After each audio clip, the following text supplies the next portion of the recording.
2016 budget review and discussion.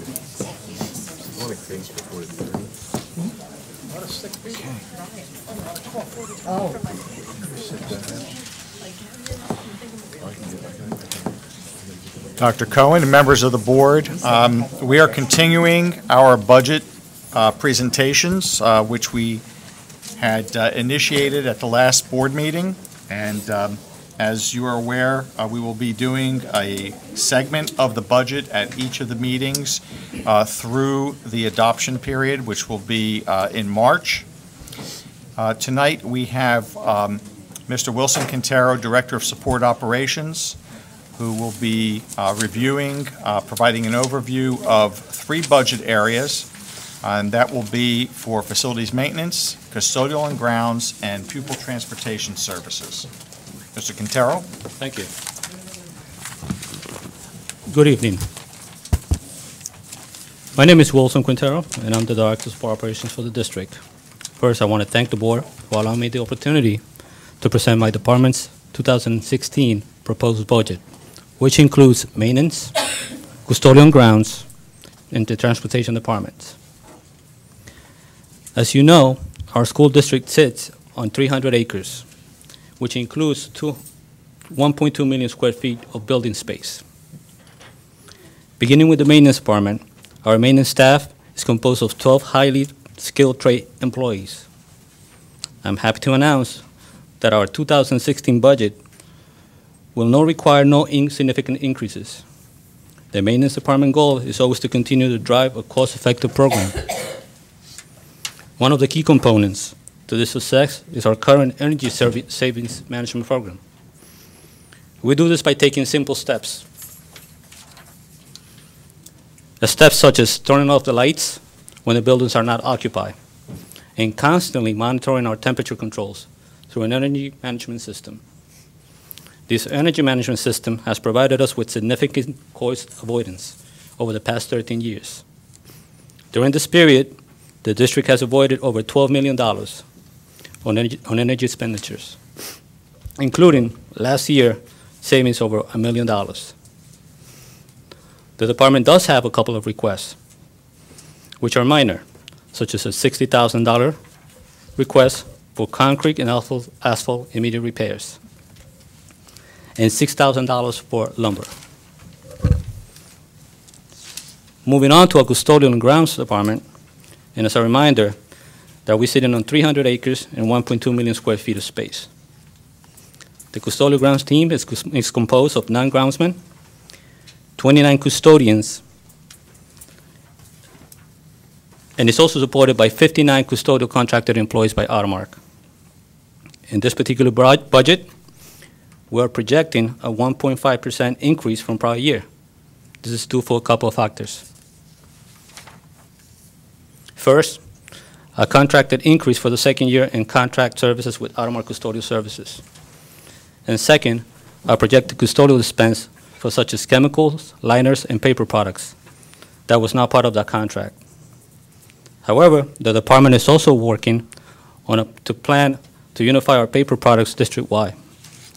This includes highly efficient paper dispenser systems to avoid further cost avoidance. I truly believe that once we relocate to our new home, 18 Edgeboro, we'll be able to centralize our systems, maintain better inventory control, and better processes. Moving on to our transportation department. Many students in East Brunswick begin and end their day by riding on a school bus.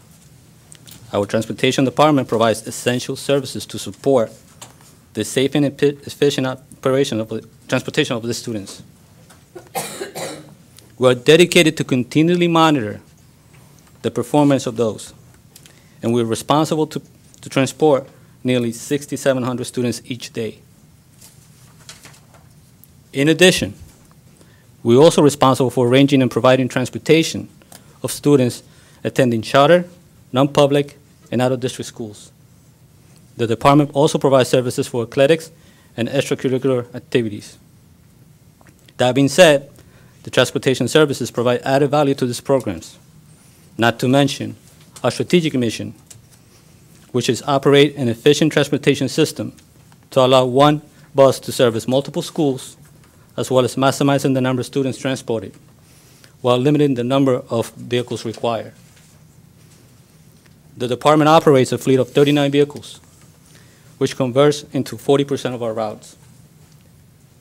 Covers 40% of our routes. We're able to maintain fuel efficiency low by sharing services with the township. In addition, our fleet repairs cost is kept low by purchasing vehicles with extended year warranties. Although the 2016 budget reflects a slight decrease, the budget remains under review and has not yet been finalized. In conclusion, our department's main focus is to align with the district's philosophy, which is for all students to have an effective environment in order to support a positive attitude towards learning. I want to thank our drivers, custodians, groundsmen, and my management team for their efforts and their dedication to the district. And I also want to thank the board for giving me the opportunity to present my 2015-16 budget tonight. Thank you. Any questions? Any questions? Okay. Just a couple of remarks, if I may. Sure. Just to reiterate, I think a couple of the points that Mr. Quintero noted with regard to the three department budgets. The maintenance department, once again, is being maintained pretty stable in terms of a bottom line with a budget that is currently presenting a 0.3% lower budget than we have in the current year. The maintenance and, the custodial and grounds budget is currently projecting a 1.5% increase moving into the next year. That equates to about $51,000. And transportation is currently reflecting a pretty stable bottom line at 0.3% decrease. But to reiterate, one of the things that Mr. Quintero noted is that that budget is still under review. There are a lot of moving parts to that that we have to consider that are such as what contract renewals may be for the next year, where our actual costs are aligning to for the current year, and so forth. So I just wanted to make sure those items were brought to your attention. I also wanted to note that there was a handout on the dais that should be considered part of the report, and that is the analysis of transported students, which provides you with information concerning what the breakdown of students is for those that are transported, and it categorizes them in several areas: regular transportation students, regular transportation services, courtesy transportation services, of which we do not provide courtesy busing, hazardous transportation students and services. Those are services provided to students where the roadways or the sidewalks and so forth may not be appropriate for those students to be able to walk to school. Services provided for charter school students and non-public services, those students attending non-public schools, as well as those students who would qualify for services but receive aid in lieu of transportation payments. And lastly, certainly not least, those services provided for special transportation, special education transportation. It is a two-page analysis. This is a report that is submitted to the State Department of Education annually. And this is the breakdown of where those students are, the average home-to-school mileage, and so forth. Are there any questions? Thank you.